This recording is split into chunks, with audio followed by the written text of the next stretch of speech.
Wszystko w porządku? Tak, w jak najlepszym. A co, możemy podpisywać umowę. Po co ten pośpiech? Chciałbym jeszcze przemyśleć waszą ofertę. Panie dyrektorze Górski, sfinalizujmy dzisiaj ten kontrakt przed pańskim wylotem, albo będę musiała poszukać innego klienta. Jeszcze szampana?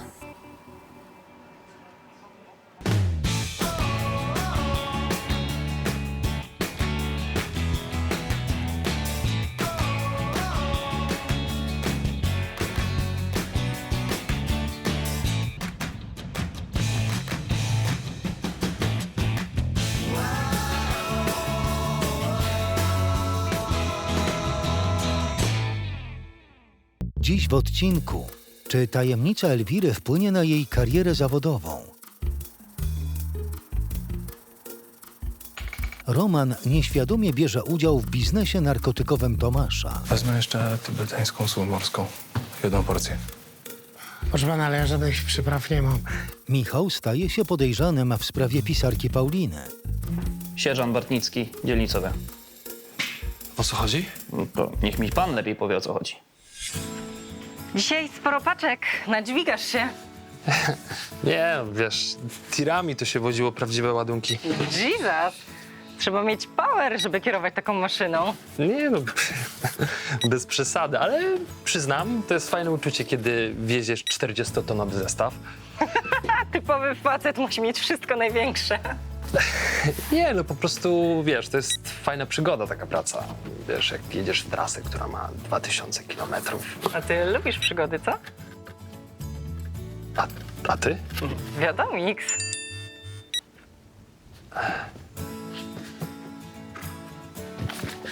Coś nie tak?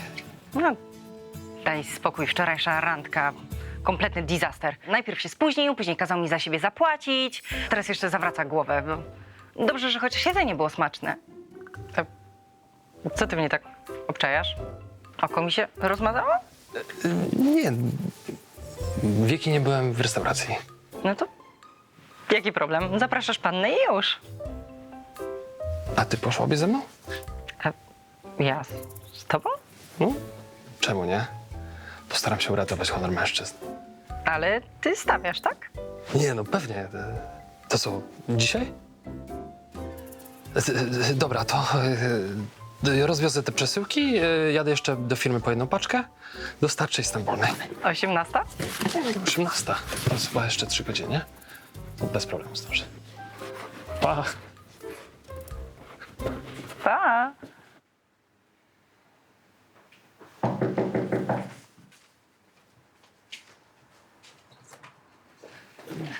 Tak, właśnie jestem z nim na spotkaniu.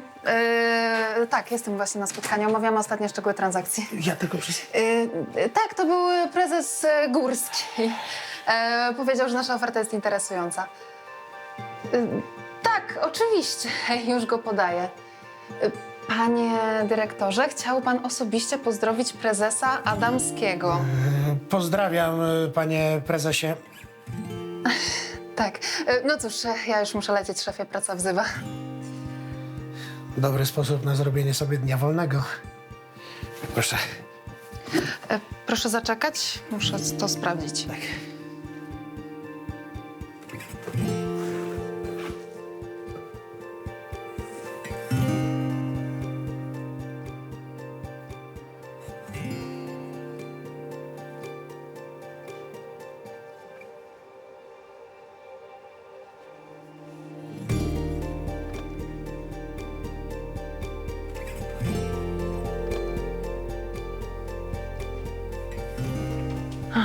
No cóż, sama nie wiem. Chce pani jej zwrócić przesyłkę? Nie, wezmę ją. Najwyżej później zamówię drugą. W takim razie miłego dnia życzę. Do widzenia. Dlatego musimy się tym zająć, żeby poprawić wyniki.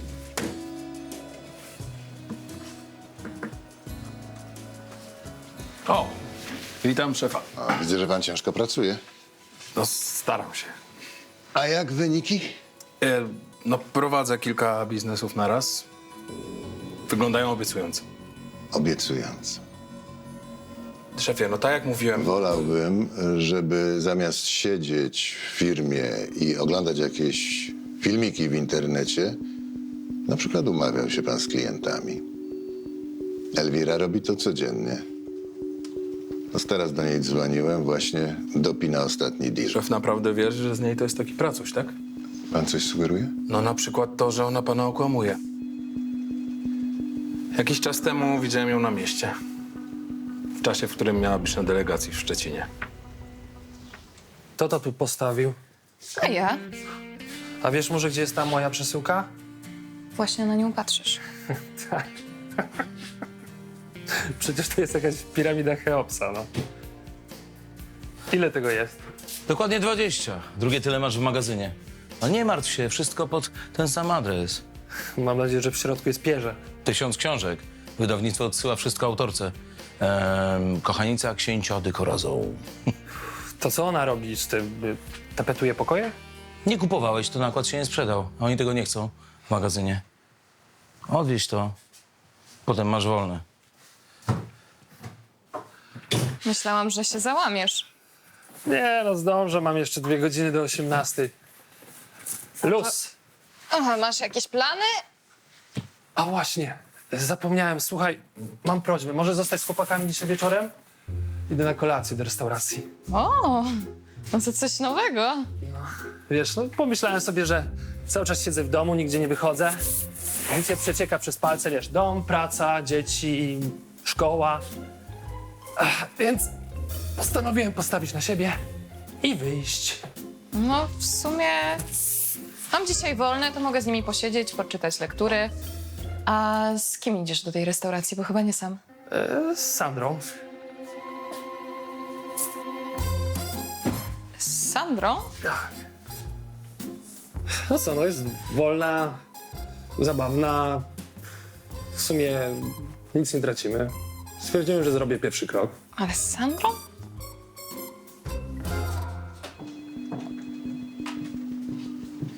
O proszę. Gdzie ty byłaś? Adamski wszędzie cię szuka.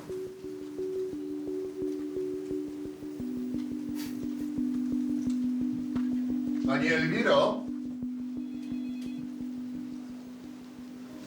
Dlaczego mnie pani oszukała? Kiedy dzwoniłem do pani, nie mogła pani rozmawiać z Górskim, bo on właśnie wsiadał do samolotu. Czy to ważne? Słucham? Kontrakt dogadany. Jutro przyniosę panu papiery do podpisu, firma zarobi 1 000 000. Więc jakie ma znaczenie, że lekko rozminęłam się z prawdą? Właściwie to ma pani rację. Skuteczność jest najważniejsza. Gratuluję. Dziękuję, prezesie. Ale zawiodła pani moje zaufanie, a dla mnie lojalność jest podstawą współpracy.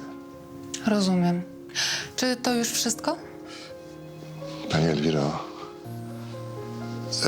czy wszystko w porządku, czy coś się dzieje? Tak, wszystko w porządku. No to bardzo dobrze, bo wkrótce odchodzę na emeryturę i muszę wybrać swojego następcę. Kandydatów jest 2. Pan Poldek i pani. Wybiorę jedno z was.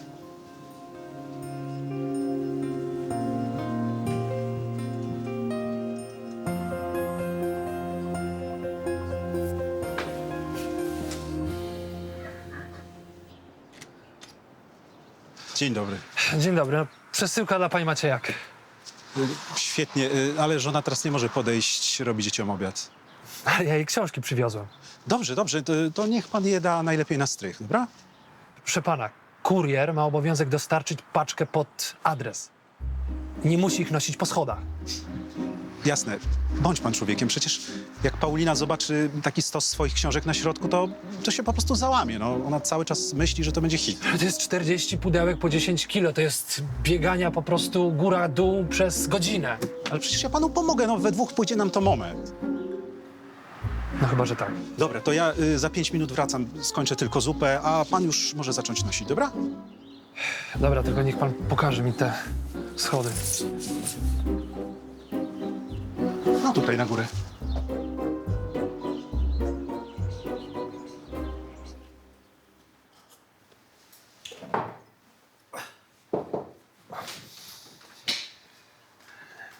Przeszkadzam? Zawalony jestem robotą. Ja tylko na chwilę sprawę mam. Dobra, wala. Słyszałem, że otworzyliście pod filię firmy kurierskiej. Tak, jest coś takiego w fazie testów.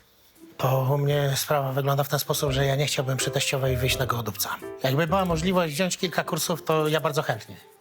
No dobra, no rozpatrzymy twoją kandydaturę. Ale ja naprawdę jestem solidna firma, mnie można zaufać. Na razie nie szukamy więcej ludzi, no. Może innym razem.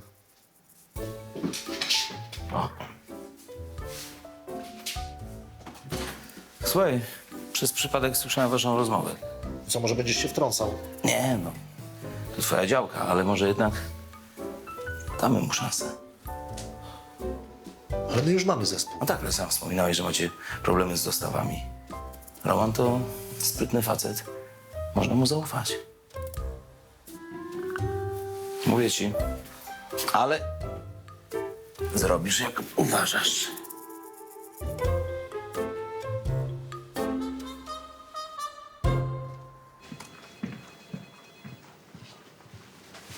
Wszystko w porządku? Oczywiście. Czemu pytasz? Tuż po waszej rozmowie z prezesem zadzwonił do niego Górski i okazało się, że był godzinę na lotnisku. Właśnie stąd szef I już sobie wyjaśniliśmy z prezesem, to niefortunne nieporozumienie. Górski zadzwonił, bo wcześniej skontaktował się z nim Poldek, prosząc go o pilny kontakt z Adamskim. On chce ciebie wygryźć i zostać nowym prezesem.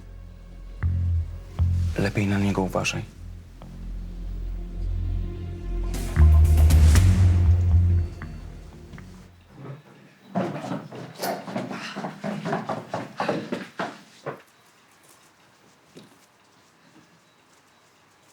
Dzień dobry. Dzień dobry. Mąż mówił właśnie, że przyszedł kurier, ale...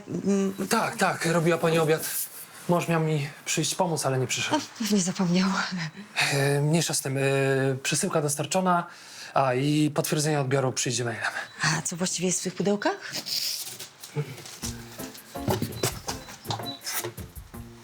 Moje książki? Pewnie wydawca chce, żebym złożyła kilka autografów. Obawiam się, że nie o to chodzi. Jest więcej tych pudełek? Tak, na strychu. Ile? No, 40 pudełek, 1000 książek. Cały nakład? No, nie sprzedał się, przykro mi. To jest jakieś nieporozumienie. Przepraszam za kłopot, ale proszę to zabrać z powrotem. Że co? Kochanica księcia de Corazon to jest dzieło mojego życia. Wydawca zbyt szybko zrezygnował z dystrybucji. Ja wiem, ale to na pewno solidna literatura, bo się czuję ją w krzyżu, ale... No właśnie, jeśli cały nakład zostanie na strychu, to już w ogóle klops. Przecież ja nie sprzedam sama 1000 egzemplarzy. Ale proszę pani, nie po to je wnosiłem na samą górę, żeby teraz je znosić. Poza tym mam rodzinę, dzieci, dom. Dobrze. Miłego wieczoru. Przepraszam, ja porozmawiam z wydawcą i potem sama odeślę mu książki. No, i się dogadałem. Ale one nie mogą zostać na strychu. Dach przecieka. Ale to trzeba było omówić wspólne stanowisko z mężem. Odmawiam. Przepraszam, no ale albo paczki wracają na dół, albo ja odmawiam przyjęcia przesyłki. No, bardzo pana proszę. Pomogę nosić. Nie trzeba. Dziękuję. Do spotkania z Sandrą miałem jeszcze 45 minut. Wyliczyłem, że zniosę te przeklęte pudła w 30 minut i zdążę. Najgorsze było to, że nie miałem szans wpaść do domu się przebrać.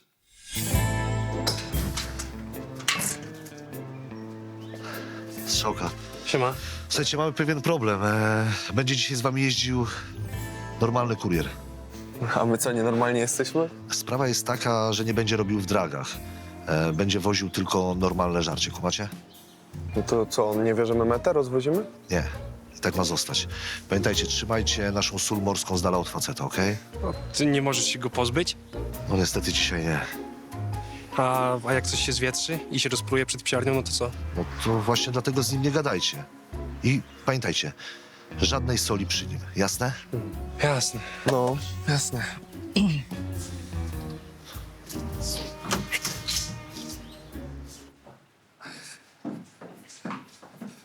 Proszę uważać.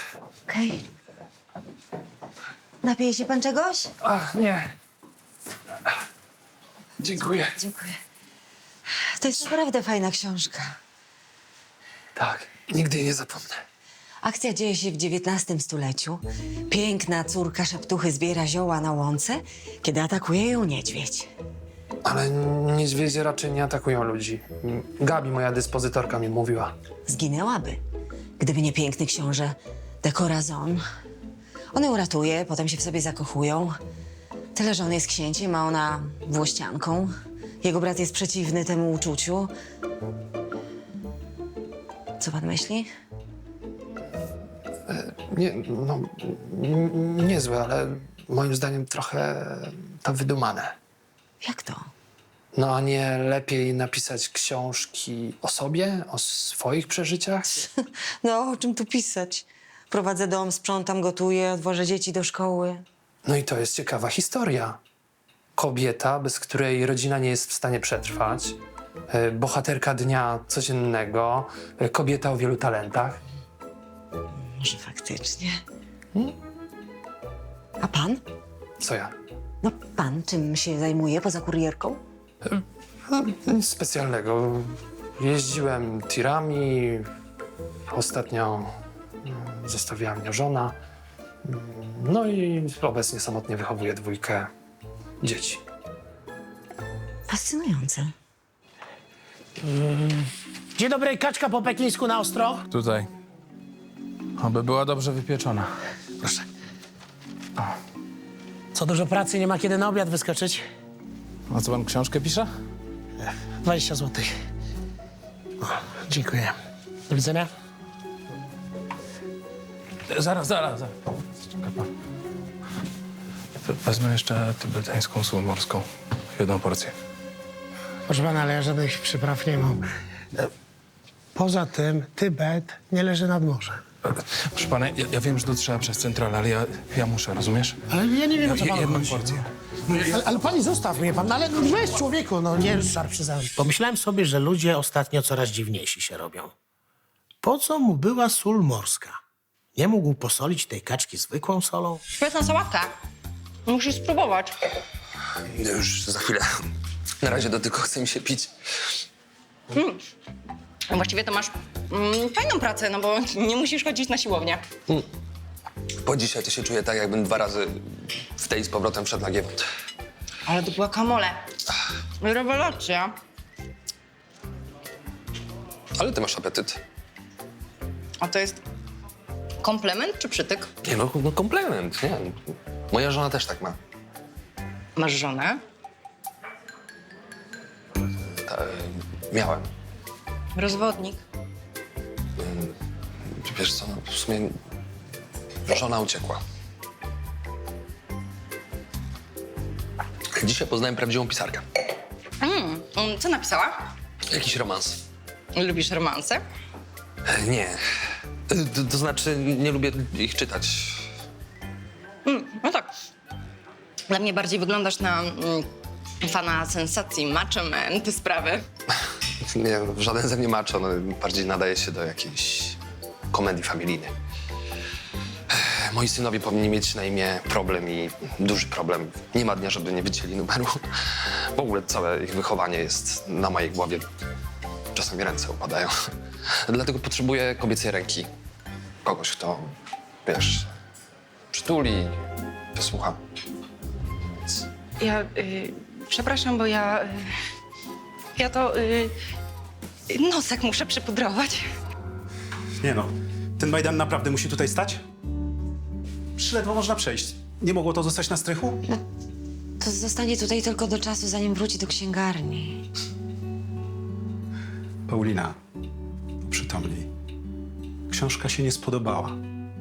Im prędzej sobie to uzmysłowisz, tym krócej będzie bolało. Ale ja chciałam... I w ogóle po co ci ta cała pisarska kariera? Brakuje ci czegoś? Nie musisz pracować, spędzasz czas z dziećmi i możesz gotować. A przecież to jest twoja prawdziwa pasja. No to całe pisanie książek, przecież to tylko odrywa cię od tego, co tak naprawdę kochasz.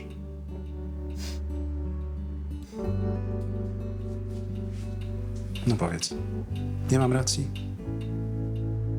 Masz rację, Staszku. Jak zawsze.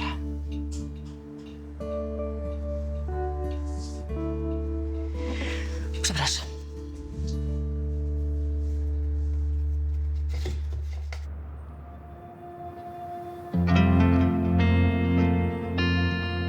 Jestem. Cześć! A co tak szybko? Zapomniałeś czegoś? Nie. Dzięki, że zostałaś z chłopakami. Odwiozę cię do domu. A gdzie oni są? Zjedli kolację, teraz czytają lektury. Lepiej powiedz, jak randka. No, krótka i dramatyczna. Sandra uciekła przez okno w toalecie. No to czym ją wystraszyłeś? Nie wiem. Ale o czym rozmawialiście? No, po prostu o życiu. O czym konkretnie? No, o mojej żonie, o chłopakach, o trudnościach w ich wychowywaniu. No, normalne, życiowe sprawy. No to nic dziwnego, że Sandra zwiała. Jak to? No liczyła na miłą kolację, a ty jej zacząłeś robić casting na macochę. No ale chłopcy są dla mnie najważniejsi. I po prostu liczyłem na to, że to będzie początek jakiejś poważnej znajomości i grałem w otwarte karty. I zabiłeś tym cały romantyzm. Nie, chyba przesadzasz. Kobiety pragną być zdobywane, adorowane, a nie na pierwszej randce podpisywać kontrakt na wychowanie dzieci.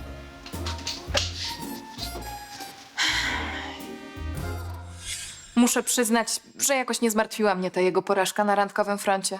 Od początku wiedziałam, że Sandra to nie jest dziewczyna dla Michała. Chodź, bo zimno. A czekaj, czy ja dobrze pamiętam, że ta pisarka, u której byłeś wczoraj, to ma na imię Paulina, nie? Tak, Paulina. No jak czekałam, aż wrócisz z kolacji, to przeglądałam internet i natrafiłam na jej stronę. Mhm. Napisała tam, że spotkała dzisiaj bardzo ciekawą osobę, uczynną, dobrą. Nie, no pomogłem jej i tyle. Ale dała mi książkę z autografem Kochanica księcia de Crasson. No tak, napisała tam też, że planuje kolejną powieść No to lepiej, żeby sprzedała najpierw poprzednią, bo brakuje jej miejsca w domu. o kierowcy tirów, którego zostawiła żona samego z dziećmi.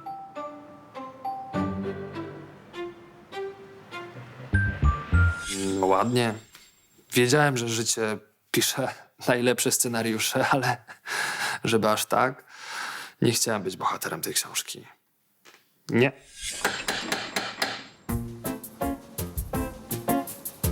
Kto tam? Kurier!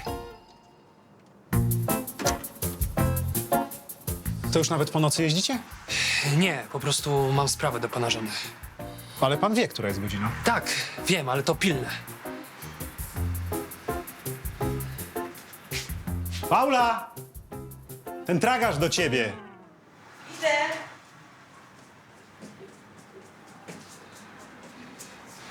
Nie może pani mi opisać. Mam przechlapane. Ale przecież zmienię panu imię.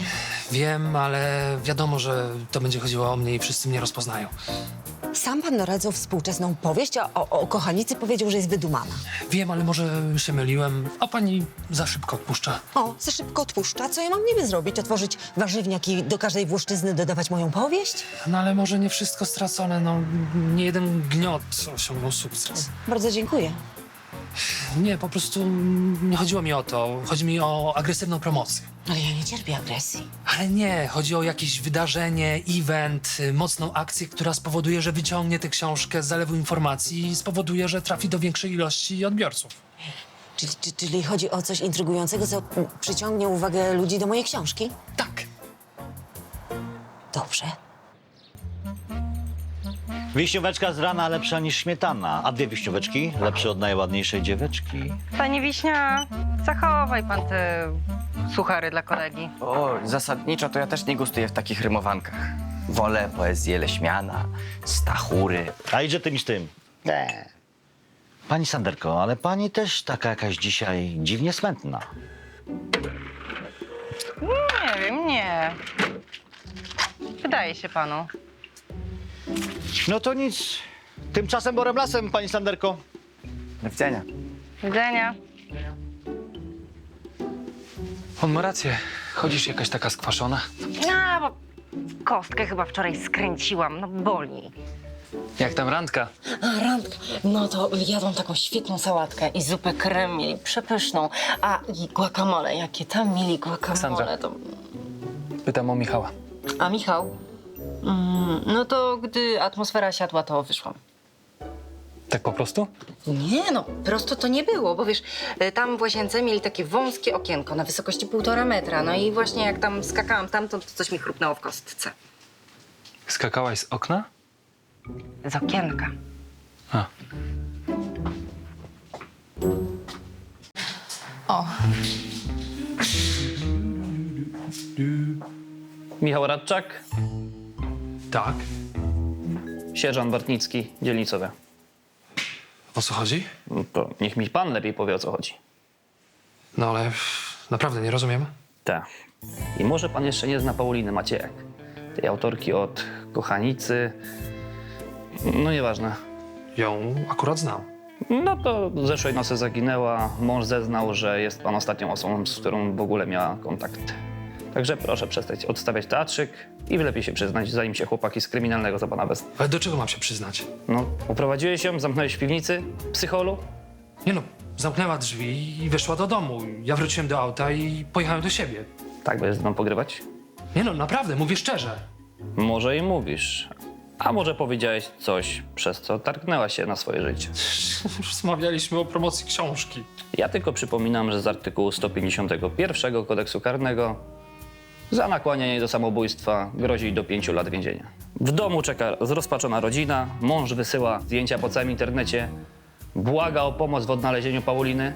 Naprawdę, trzeba nie mieć sumienia. Ale my się jeszcze zobaczymy.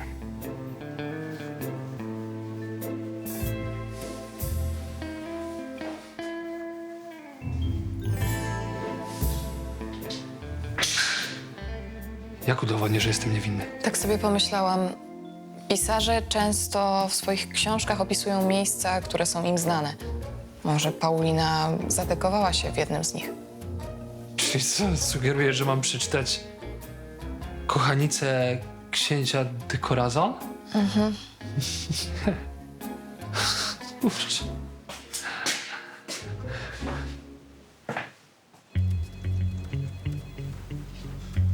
Nie widziałeś dzisiaj Elwiry? No, w firmie jej na pewno nie ma. Nie odbiera w ogóle telefonów. Może znowu jest na delegacji w Szczecinie. Albo prowadzi rozmowy biznesowe ze skrzydła samolotu.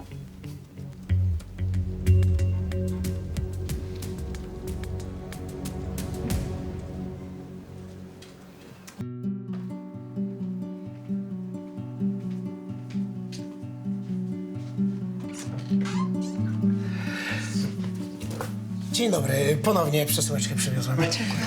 Chce pani sprawdzić zawartość? Mogę zaczekać. Dobrze, do widzenia.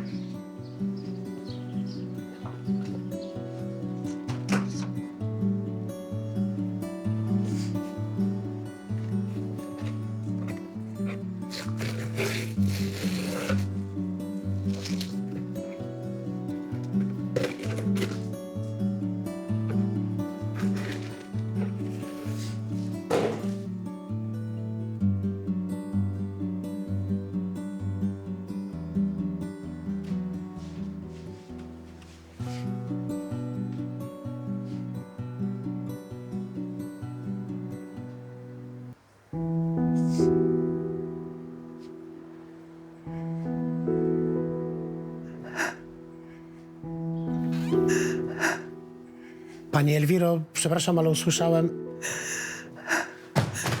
Przepraszam. No i co? I napatrzyłeś się? Dobrze się pani czuje? Trzeba wezwać pogotowie? Mogę coś dla pani zrobić? Po prostu mam już dosyć udawania twardej, korporacyjnej Proszę mi wybaczyć, ale już poprzednim razem, jak tu byłem, to widziałem, że ubiera pani perukę. No i? Moja ciocia też brała chemię. Ja wiem, jakie to jest wyniszczające leczenie. Moim zdaniem powinna pani teraz pomyśleć o sobie, odpocząć, a na pewno nie zajmować się pracą. Jak teraz nie dam z siebie 110%, to awans na prezesa zdobędzie gość, który mnie nienawidzi. I pierwsze co, to wyleje mnie z pracy. I to byłby koniec mojej kariery. Kariery? Kariera jest najważniejsza? Praca to jest... To moja pasja, samorealizacja, prestiż. To jest wszystko, co mam. Proszę pani, ja może nie jestem prezesem dużej firmy, ale jestem szczęśliwy.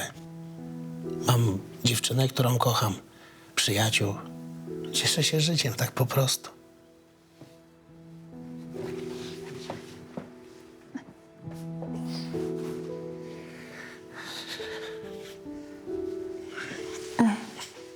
Dziękuję. Ludzie zapominają, co w życiu ważne. Trzeba pracować, żeby żyć, a nie żyć, żeby pracować. Gdzie on jest? No ale niech pan się uspokoi. Ten drań porwał mi żonę. A, tu się ukrywasz. Ale nie muszę się ukrywać. Niczego złego nie zrobiłem. A pan? Co ja? Ty mi nie odwracaj kota ogonem. Gdzie ona jest? A w ogóle pan czytał tę książkę? Próbowałem, ale przysnąłem i co z tego? Bo dowiedziałby się pan wielu ciekawych rzeczy o żonie. Proszę. Na przykład? Proszę przeczytać. O, opis warowni Rodryka. I co? Nadal pan uważa, że to moja wina, że pana żona uciekła, czy może jednak z panem czuje się jak w więzieniu? Gdyby pan przeczytał tę książkę, to wiedziałby, że ma pan przy sobie wspaniałą, ale niestety zmęczoną codzienną rutyną kobietę. Ona marzy o miłości, a pan zrobił z niej kurę domową. Myślałem, że jest szczęśliwa. Książę to wyidealizowany pan, a zły brat to pan rzeczywisty. Może warto w realu odwrócić tę rolę. Ale ja kocham Paulinę. No, fakt, że kiedy urodziło nam się pierwsze dziecko, byłem trochę zajęty, ale robiłem doktorat. No, a później już jakoś tak poszło.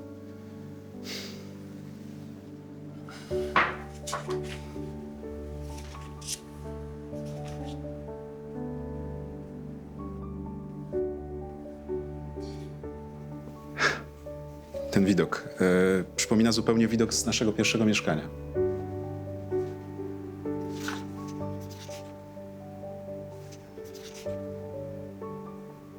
O, a ta góra... ta góra przypomina mi górę w Bieszczadach, jak pierwszy raz pojechaliśmy pod namiot. To wiele tłumaczy. Zaraz. Chatka, w której książę spotykał się z wieśniaczką. Co? Też panu coś przypomina? No, wnętrze wygląda zupełnie jak altana dziadków Pauliny. Tam, gdzie spędzaliśmy nasze pierwsze wakacje. No to może tam jest. Ogarniesz? Dobra, dzięki.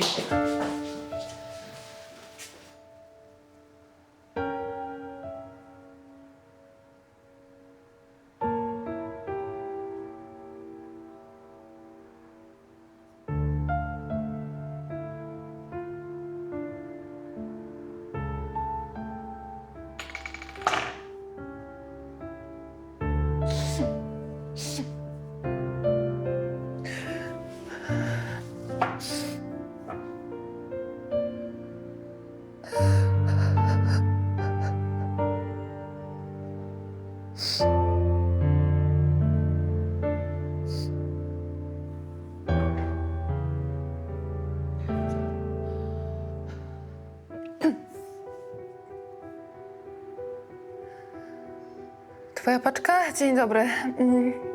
Chciałabym nadać przesyłkę. Możecie przysłać kuriera Romana?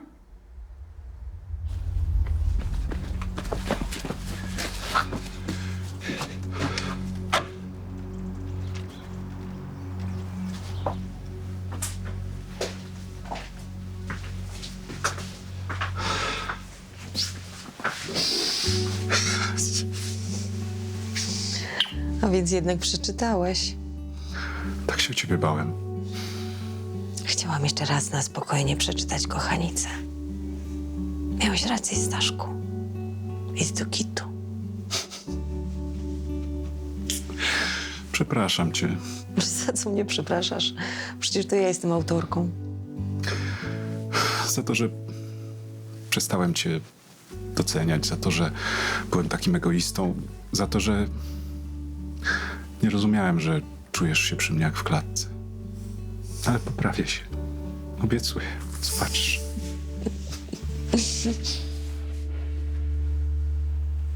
To trzeba wysłać. Dzień dobry. Dzień dobry. Przesyłka dla pana prezesa Adamskiego do rąk własnych. To ja. Proszę. Dziękuję. A potwierdzenie otrzyma pan na maila. Dobrze. Zobaczmy w takim razie, co to jest.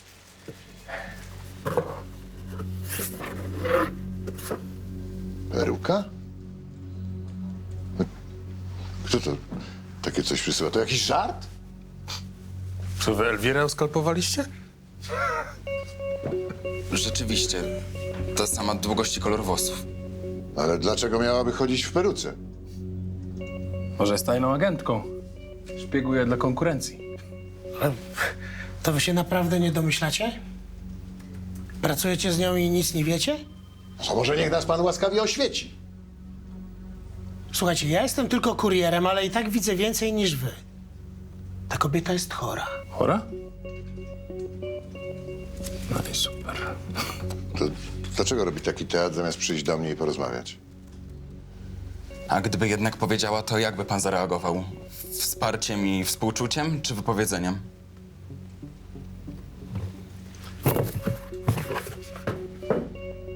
To ja będę szedł. Do widzenia. Do widzenia.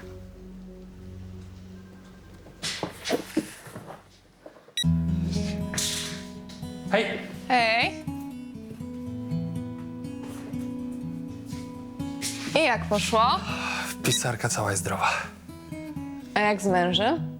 Wygląda na to, że dzięki jej zniknięciu zrozumieli, że wciąż są sobie bliscy. No. Czyli po problemie? Tak, zdecydowanie.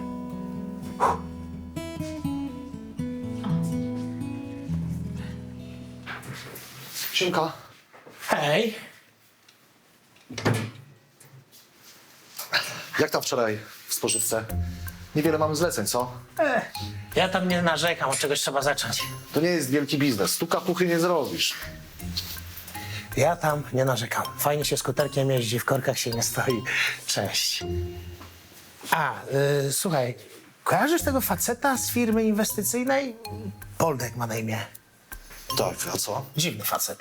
Dlaczego? No, pytał mnie o jakąś sól morską, no, a w ogóle jej nie było w zamówieniu. No wiesz, żeby nam później negatywnej opinii nie wystawił, nie?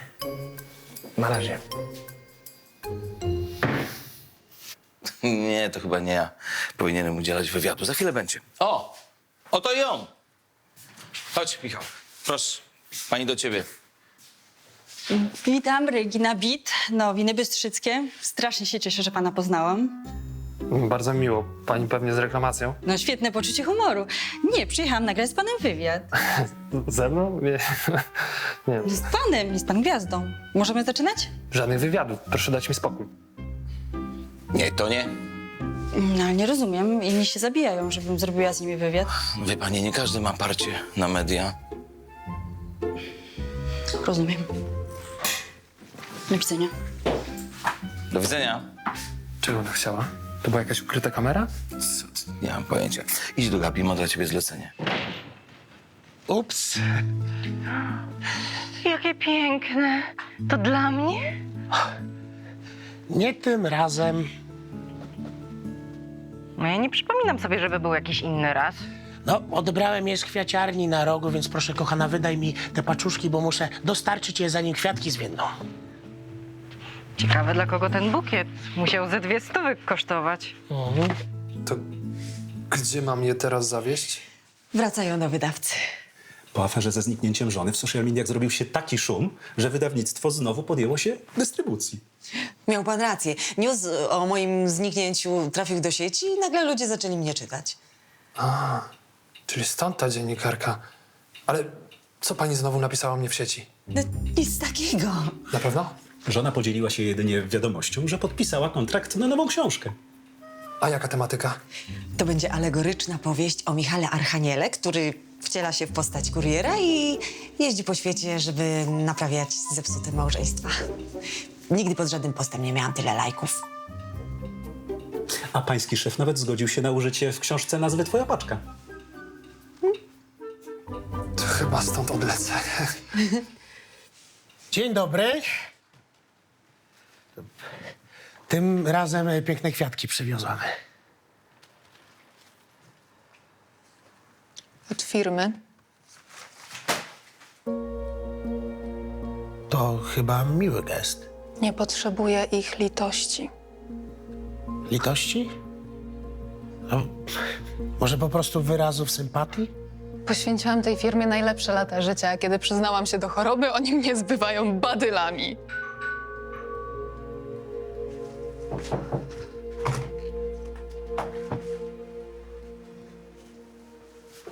Przepraszam za najście. Kiedy kurier przywiózł perukę, byłem zaskoczony. Nie zachowałem się właściwie. Dobrze, skróćmy to. Przyszedł mnie pan osobiście zwolnić. Nie. Przyszedłem poinformować panią, że zostanie pani moją następczynią. Ja? No, wiem, że teraz jest pani w trakcie leczenia, dlatego poczekam trochę z tą moją emeryturą, ale jak już pani będzie czuła się dobrze, to wtedy przejmie pani firmę. Zyskasz czas, żeby zbudować własny zespół. Jest pani zadowolona? Dziękuję za zaufanie i za kwiaty. Kwiaty? Kwiaty nie są ode mnie. Niech się pani kuruje.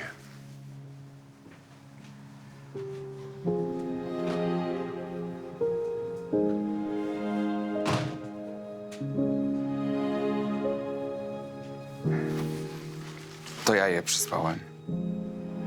Ty? I wcale nie z litości. Elwira, ja ciebie kocham. Ale jak to? Nic nie mówiłem, bo bałem się, no bo jakby to wyglądało, że zwykły asystent podrywa kandydatkę na prezesa.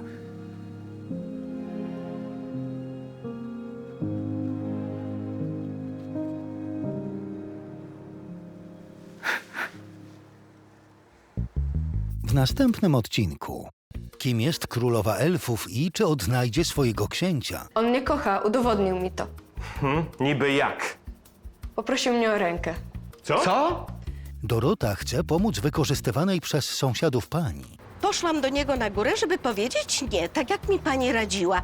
To ja już sobie z nim porozmawiam. Nie ma takiej potrzeby. Ale ja mu sama to zaniosę. Narkotykowy biznes Tomasza przykuwa uwagę groźnego gangstera.